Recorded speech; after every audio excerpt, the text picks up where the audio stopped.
आज पुरुषोत्तम अधिक मासातली दुसरी एकादशी परमा एकादशी. खरं तर या परमा एकादशी निमित्त पंढरपुरामध्ये साधारण लाखो भाविकांची गर्दी पाहायला मिळत आहे.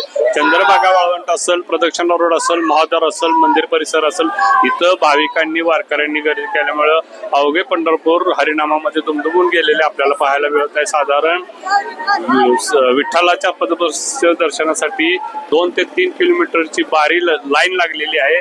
त्याच्यासाठी साधारण 8 तासाचा कालावधी भक्तांना लागत आहे विठ्ठलाच्या स्पर्श दर्शनासाठी. आणि या बारीमध्ये विठ्ठल मंदिर समितीने विठ्ठल भक्तांसाठी चहा, पाणी, नाश्ता, जेवण अशा सर्व गोष्टींची व्यवस्था केलेली आहे. आरोग्य सुविधा ठेवलेल्या आहेत. थकल्यास वेटिंग रूम ठेवलेली आहे. त्याचबरोबर भाविकांना कुठलाही त्रास होऊ नये म्हणून पायाखाली मॅट आणि कूलरची व्यवस्था केलेली आहे. खरं तर ही अधिक महिन्यातली दुसरी एकादशी आहे. याच्यानंतर प्रत्येक विठ्ठल भाविकाला आळंदीचे वेध लागतात, माऊलीच्या पालखीचे वेध लागतात.